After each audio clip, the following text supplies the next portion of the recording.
सिखाया था कि भिक्षु भिक्षुणियों को कैसे काम करना है, उपासक उपासिकों को कैसे काम करना है, वो कहीं न कहीं लुप्त होते चला गया है और आज हम फिर से उसका पुनरुत्थान कर रहे हैं। और इसमें सबसे बड़ी बात ये आती है कि मूल उद्देश्य धम्म का प्रचार प्रसार करना और धम्म के प्रचार प्रसार के लिए ये चारों संघ बराबर है। इसमें से चारों में से एक भी लंगड़ा हो जाए तो धम्म का प्रचार प्रसार बराबर नहीं होगा। हमको चारों संघों को मजबूत पिलर की तरह खड़ा करना है और उसके ऊपर धम्म की इमारत खड़ी रहेगी। अभी हो क्या रहा है कि भिक्षुणी संघ की बाजू थोड़ी कमजोर है, उपासिका संघ की भी थोड़ी बाजू कमजोर है। बहुत सारे प्रोग्राम्स होते रहे हैं आज तक। हमारी भिक्षुणियों ने भी, जो यहाँ बैठी है, इन लोगों ने मुझसे ज़्यादा काम किया है, मुझसे ज़्यादा अनुभवी है। बहुत सारे परिषदें लिए हैं, बहुत सारे सामने शिविर लिए हैं। मैं कुछ भिक्षुणियों को पहली बार देख रही हूँ, जैसे कि हमारी सीनियर भिक्षु धम्मदर्शना जी, मैं पहली बार उनको देख रही हूँ यहाँ पर। लेकिन मैं सुनते रही हूँ, पढ़ते रही हूँ, देखते रही हूँ। इन्होंने बहुत काम किया है। लेकिन क्या है कि उन परिषदों में जब इन्होंने आयोजित किया है तो इन्होंने बोला है, लेकिन अन्य लोगों ने जब आयोजित किया है तो भिक्षुणियों को बोलने के अवसर कम मिले। ये सबसे बड़ा मुद्दा रहा है। उनको स्टेज पर अवसर कम मिले हैं, अभिव्यक्त होने के अवसर कम मिले हैं और यहाँ से आपको पता चलता है कि ये बाजू हमारी कमजोर है। इसको मजबूती देने का काम उपासक उपासिका संघ कर सकते हैं। तो सबसे पहले फॉर्मेशन करने की बात आती है संघ की। उद्देश्य क्लियर है, धम्म का प्रचार प्रसार करना। वो बाद में आता है कि कैसे करेंगे, लेकिन फॉर्मेशन यानी मेरे दिमाग में जो आया है, अभी यहाँ बैठे सुनकर ही मेरे दिमाग में यह आया है कि क्यों ना हम राज्य स्तर पर अपने उपासक उपासिका और भिक्षु भिक्षुणी संघ की कमेटी तैयार करें। हर राज्य में हमारे ब्रांचेस होने चाहिए और उनका एक समन्वय होना चाहिए। आज हमारे पास में ये बहुत प्राइमरी स्टेज पे काम हुआ है। हमारे कांटेक्ट में जितने नंबर थे भिक्षुणियों के, सामनेरियों के, उपासकों के, उपासिकाओं के, उनको हमने संपर्क किया और यहाँ पर बुलाया। हम बहुत परफेक्ट नहीं हैं और न ही बहुत विद्वान हैं। हम ये पहला कदम बढ़ाए हैं, कोशिश कर रहे हैं कि कुछ अच्छा सुधार हो जाए, जो कुछ भी हमको दिख रहा है। तो ये जो कल्पना मेरे दिमाग में आई है कि राज्य स्तर पर ये चारों स्तंभों की एक कमेटी हो, क्योंकि यही सोच को रखकर हमने हर राज्य से प्रतिनिधि बुलाए हैं। जैसे यहाँ सुशील जी बैठे हैं, किरण जी बैठी है, प्रतिनिधित्व इनका हो और ये अपने राज्य की स्थिति बताएं कि इनके राज्य में किस तरह से काम हो रहा है। तो ये फॉर्मेशन होना मुझे जरूरी लग रहा है। आपकी सहमति हो तो इस पर फिर आगे बात हो सकती है। दूसरी बात कि ये जो कमेटी तैयार होगी ये तय कर सकती है कि हमको किस तरह के व्यक्ति उसमें लेने हैं। वो व्यक्ति लेने हैं जो अलग अलग क्षेत्र में अपना क्या कहेंगे उसको कौशल्य रखते हैं, है ना। जैसे अभी एक मैडम ने कहा कि मैं पाली पढ़ा सकती हूँ, ये उनका कौशल्य है। कोई इंजीनियर है, कोई डॉक्टर है। अभी हमारे साथ में भी एक डॉक्टर है यहाँ पे, डॉक्टर सारडे, जो पूरे भिक्षुणी संघ को सेवाएं देते हैं, जैसे उस समय में जीवक हुआ करते थे। तो हमें अलग अलग क्षेत्र के अलग अलग टैलेंटेड लोगों के समूहों को लेना पड़ेगा। सभी के अंदर में सभी प्रकार की कलाएं होती है ऐसा नहीं है, सभी कौशल्य होते हैं ऐसा नहीं है। किसी में कुछ होगा, किसी में कुछ होगा। अभी जैसे ये काम करते हुए मेरा भी ये पहला ही अनुभव था इस तरह का काम करते हुए। उनके सुनीति ने पहले बहुत इस तरह के ऑर्गेनाइजेशन के काम किए, मेरी फर्स्ट टाइम है। तो मैंने ये जाना कि कमेटी में हर तरह के लोगों को लेना है, जिसको जो आता है उसको वो काम देना है।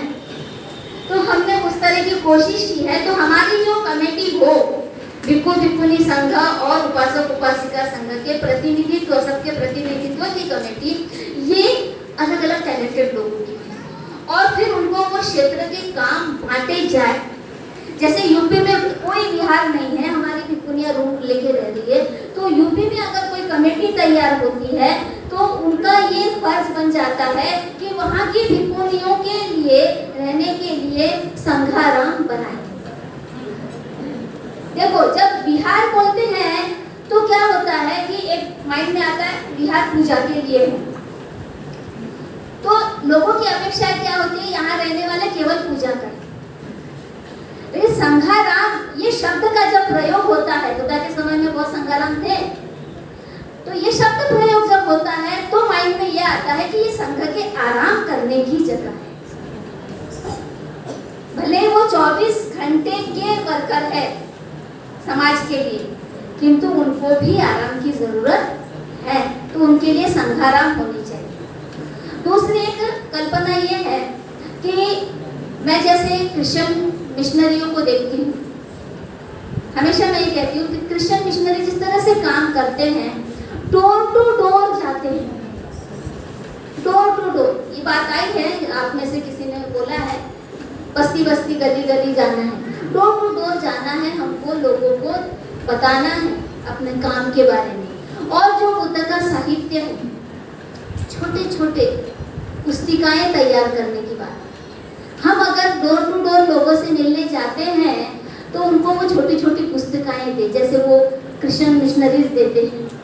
छोटी छोटी पुस्तकें कोई भी पढ़ लेता है कि बुद्ध के क्या विचार है, क्योंकि वो प्राइमरी स्टेज है किसी व्यक्ति को बुद्धिज्म की तरफ लाने का, प्राइमरी स्टेज। मेरा खुद का अनुभव रहा है कि 2 लड़कियां अचानक बस स्टॉप पर मेरे पास में आई और मुझे किताबें देने लगी, बोले अगले संडे इस बिहार में इस चर्च में आ जाएंगे। हम क्यों नहीं ऐसा कर सकते?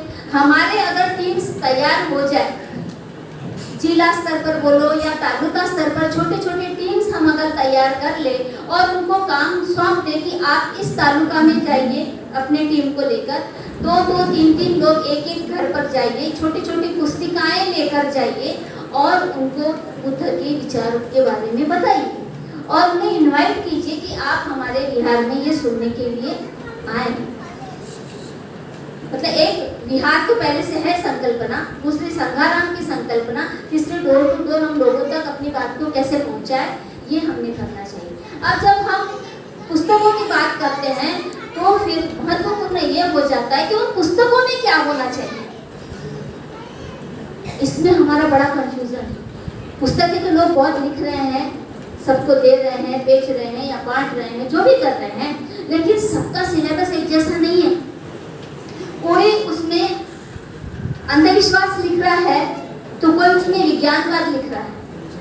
तो हमने सबने मिलकर सिलेबस तैयार करना चाहिए कमेटियों में कि हमारे पुस्तकों में, हमारे प्रकाशन में क्या छापा जाए जो लोगों तक जाएगा और लोग कन्विंस होंगे उसको पढ़ने के बाद और धर्म की ओर आकर्षित होंगे। आप देख रहे हैं कि बहुत सारे लोग बोलते हैं कि ये विज्ञानवादी धर्म है, लेकिन व्यवहार में क्या ऐसा दिख रहा है? व्यवहार में चमत्कार को मान रहे हैं लोग, चमत्कार को नमस्कार कर रहे हैं। हमारे अंदर वो कैपेसिटी होनी चाहिए कि हम ये साबित करें कि बुद्ध विज्ञानवादी है, बुद्ध का धम्म विज्ञानवादी है। तो यही बात हमारे अभ्यासक्रम में लिखनी चाहिए, चाहे वो छोटी छोटी पुस्तकों का अभ्यासक्रम हो, चाहे वो सेमिनरीज में पढ़ाने का अभ्यासक्रम हो, उसका जो मैटर हो वो विज्ञानवादी होना चाहिए। कि आज पूरे विश्व में इसलिए माना जा रहा है कि बुद्ध एक वैज्ञानिक थे, बहुत बड़ा वैज्ञानिक है आइंस्टीन जिसने माना है। तो ये हमको करने की जरूरत है। दूसरा, हमारे जहाँ बिहार हो वहीं पर हमारी स्कूल हो और वहीं पर हमारा एक हॉस्पिटल हो।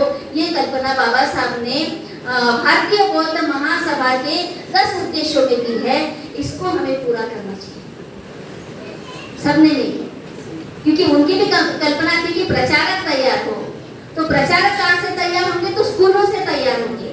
तो स्कूल चालू करना है और बुद्धा को हम आदर देते हैं, पूजा करते हैं, तो उनके लिए विहार भी होने चाहिए ताकि लोग उसके लिए भी आए, पढ़ने भी आए और पूजा करने भी आए।